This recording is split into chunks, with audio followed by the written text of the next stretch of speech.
زمانہ جاہلیت میں حضرت ابوبکر صدیق رضی اللہ تعالیٰ عنہ کا شمار قریش کے روسا میں ہوتا تھا، اور قریش حضرت ابوبکر صدیق رضی اللہ تعالیٰ عنہ سے بہت الفت اور محبت رکھتے تھے۔ حضرت حسان بن ثابت، حضرت ابن عباس، حضرت عمرو، ابراہیم اور علماء کی ایک جماعت کا یہ نظریہ ہے کہ حضرت ابوبکر صدیق رضی اللہ تعالیٰ عنہ نے سب سے پہلے اسلام قبول کیا۔ حضرت عبید اللہ بن حسین تمیمی ان سے روایت ہے کہ رسول اللہ صلی اللہ علیہ وآلہ وسلم نے فرمایا، میں نے جس شخص پر بھی اسلام پیش کیا اس نے اس میں شک، تردد اور غور و فکر کیا، البتہ ابو بکر پر جب اسلام پیش کیا تو انہوں نے اس میں تردد نہیں کیا۔ حضرت ابو بکر صدیق رضی اللہ تعالیٰ عنہ بیان کرتے ہیں، میں اکثر ایک مابعوث ہونے والے نبی کے متعلق سنتا رہتا تھا۔ میں نے ورقہ بن نوفل سے اس کے بارے میں پوچھا، انہوں نے کہا وہ نبی عرب کے متوسط نسب سے مابعوث ہوگا اور مجھے متوسط نسب کا علم تھا۔ حضرت ابوبکر صدیق کے ایمان لانے کے تعلق سے جمہور کا اس پر اتفاق ہے کہ آپ مردوں میں سب سے پہلے اسلام میں داخل ہوئے۔ آپ رضی اللہ تعالی عنہ نے نبی کریم صلی اللہ علیہ وآلہ وسلم کی دعوت پر مردوں میں سب سے پہلے اسلام قبول کیا۔ نبی کریم نے فرمایا کہ سوائے ابوبکر کے اور کوئی ایسا شخص نہیں جو میری دعوت پر بے توقف و تعامل ایمان لایا ہو۔ حضرت ابوبکر صدیق اپنے ایمان لانے کا واقعہ بزبان خود یوں بیان کرتے ہیں، میں صحن کعبہ میں بیٹھا ہوا تھا اور زید بن عمرو بن نفیل بھی میرے پاس بیٹھا تھا۔ امیہ بن ابی سلط کا وہاں سے گزر ہوا، اس نے کہا اے طالب خیر، کیا حال ہے؟ زید نے کہا خیریت ہے۔ امیہ نے پوچھا کیا تم نے پا لیا؟ زید نے کہا نہیں، حالانکہ میں نے طلب میں کوتاہی نہیں کی۔ تو امیہ نے یہ شعر پڑھا جس کا ترجمہ یوں ہے، بروز قیامت تمام دین مٹ جائیں گے، صرف حنیف اسلام باقی رہے گا جس کا اللہ نے فیصلہ فرمایا ہے۔ امیہ نے کہا وہ نبی جس کا انتظار ہے وہ ہم میں سے ہوگا یا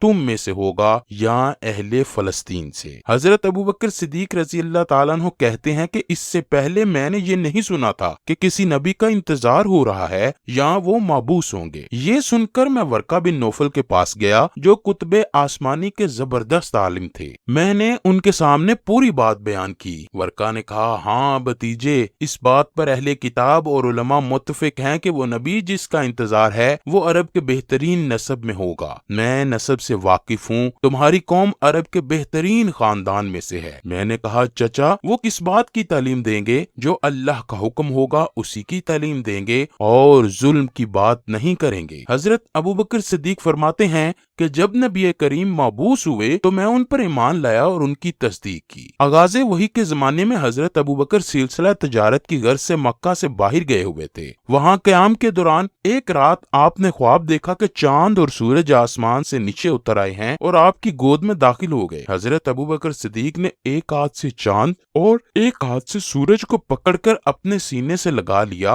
اور انہیں اپنی چادر میں چھپا لیا۔ حضرت ابوبکر صدیق بیدار ہوئے تو اس عجیب و غریب خواب کی تعبیر پوچھنے کے لیے قریب ہی ایک راہب کے پاس تشریف لے گئے۔ اس راہب نے سارا خواب سن کر آپ سے پوچھا آپ کا نام کیا ہے؟ آپ کہاں کے رہنے والے ہیں؟ حضرت ابوبکر صدیق نے فرمایا میرا نام ابوبکر ہے اور میں مکہ معظمہ کا رہنے والا ہوں، میرا تعلق قبیلہ قریش سے ہے۔ راہب نے سوال کیا آپ کا ذریعہ معاش کیا ہے؟ حضرت ابوبکر صدیق نے فرمایا میں تجارت کرتا ہوں۔ عیسائی راہب نے حضرت ابوبکر سے کہا مبارک ہو، نبی آخر الزماں حضرت احمد اس دنیا میں تشریف لے آئے ہیں اور ان کا تعلق بھی قبیلہ قریش سے ہے، وہ آخری نبی ہیں۔ اگر یہ نبی پاک نہ ہوتے تو اللہ زمین و آسمان کو پیدا نہ فرماتا اور نہ ہی کسی نبی کو پیدا کرتا۔ وہ تمام رسولوں کے سردار ہیں۔ اے ابوبکر تم ان کے دین میں شامل ہو، یہ ہے تمہارے خواب کی تعبیر۔ اے ابوبکر میں نے اس نبی کی تعریف و توصیف تورات میں پڑھی ہے اور زبور و انجیل میں ان کا ذکر پڑھا ہے۔ میں اس نبی پر ایمان لا چکا ہوں اور میں مسلمان ہو چکا ہوں، لیکن عیسائیوں کے خوف سے اپنے ایمان اور مسلمان ہونے کا اظہار نہیں کرتا، لیکن آج تم سے ساری حقیقت بیان کر دی ہے۔ حضرت ابوبکر صدیق نے جب اپنے خواب کی تعبیر سنی تو بے حد متاثر ہوئے اور دل پر رقت طاری ہو گئی۔ آپ کے دل میں عشق نبی کا جذبہ بیدار ہوا اور حضور علیہ الصلوۃ والسلام سے ملاقات کی خواہش میں شدت پیدا ہو گئی۔ آپ فوراً مکہ معظمہ واپس آئے۔ جب آپ واپس آئے تو عقبہ بن ابی معیط، شیبہ، ربیعہ، ابو جہل اور ابو البختری اور دیگر سرداران قریش ان سے ملنے آئے۔ دوران گفتگو حضرت ابوبکر نے مکہ کے متعلق تازہ ترین خبر دریافت کی تو کہا، اے ابو بکر، بہت بڑی بات ہو گئی، ابو طالب کا یتیم بھتیجا نبوت کا مدعی ہے،